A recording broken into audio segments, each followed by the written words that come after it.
Hello everybody, in today's video I'll be doing an average of 12 on the Camcuber Zhanchi, and the reason I'm using this cube, one, because it's my new favorite and my main cube, and two is because I didn't really show too much movement in my unboxing review of it, and the reason for that was because I spent most of my time talking about why I like it and kind of introducing the cube to the community.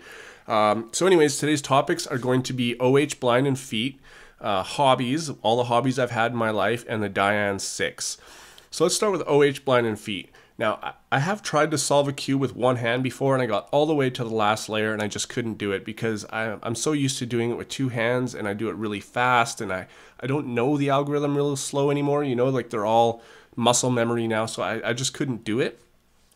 And with blind solving, I've looked into it, and I've seen different kinds of methods, but I just couldn't really grasp any of them.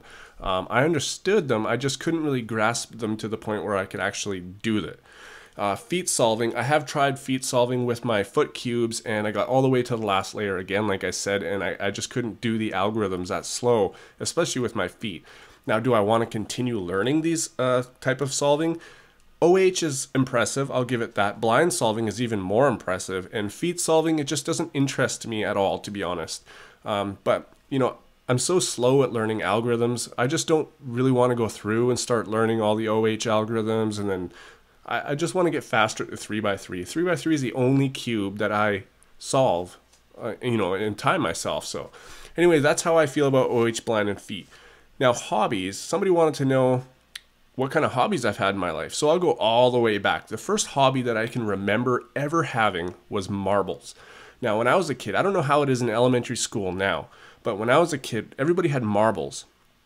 Okay, and what you do is you put a marble in your hand between your finger and your thumb, and you kind of flick it along the ground, and if you can hit somebody else's marble, you get to keep their marble.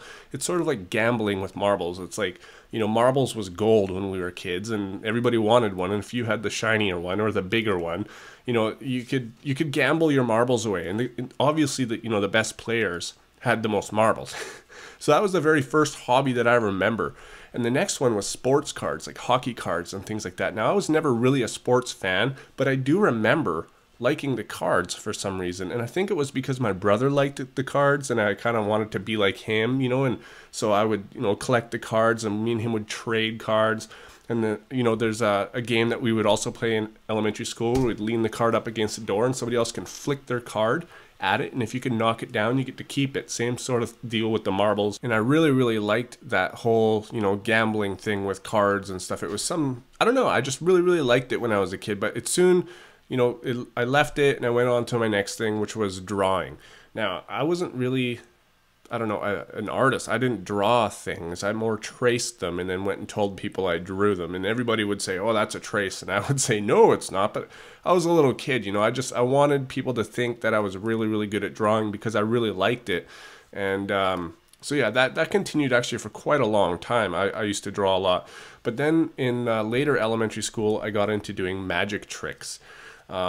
I started doing all sorts of little tiny tricks, and then it just progressed into an obsession. You know, I would look in the mirror and make sure my angles were properly, and I would try out my tricks on my mom, and sometimes I'd get her and sometimes I wouldn't. But the more I showed her my magic tricks as sort of my guinea pig, the more she could see what I was doing because she knew how to do it now, you know what I mean?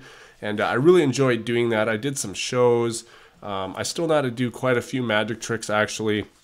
And so that continued for years and years and years until I was about 14 years old. I started playing guitar. And at that point, I was kind of meshing my magic and guitar hobbies together. And eventually guitar took over, and I was really into it. Like I still am into it. Like I've got all sorts of equipment and stuff. So I tried to be in bands and stuff. I didn't quite have the equipment at that time. And I moved to Edmonton at one point, and I was kind of, you know, messing around with some band there, and we actually cut a track for the WWE, the wrestling people, and it got assigned to some wrestler. I'm not sure exactly which one, and now I don't really do anything with it. I play guitar every day. I don't know, I just don't have any drive to be in a band anymore. And now my hobbies turn into solving twisty puzzles and making YouTube videos on twisty puzzles for the whole world to see, and I've become pretty successful at it, and it feels really good. So it's definitely one of my favorite hobbies I have ever had.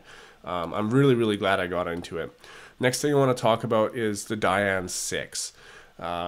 At first I thought it was a rumor, and then doing some more investigating I find out that it's actually true. The Dayan 6 will be coming out in a couple of months.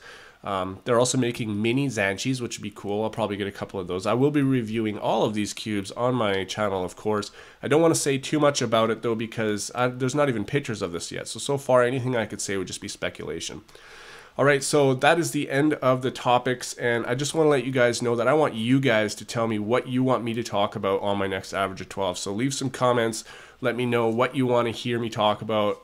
If you guys don't put anything, I'll just make my own topics, but it would be really cool to know what you guys want to hear about. It doesn't necessarily have to be cubing related, but it doesn't hurt either. So, you know, make 3 topics if you can, and let me know what you want to hear. So now let's take a look at my average. So my average of 12 here is 19.34, which is acceptable, but usually I'm in the 18s now. I'm in the high to mid 18s. So this is all right, but I would still really like to get a little bit faster. My best time is 14.66, which is really good because usually I hit a 14 about once every 50 to 75 solves. My worst time is 22.64, which is typical because I don't always get a sub 20 single. Alright guys, thanks for watching, and I'll see you on my next video.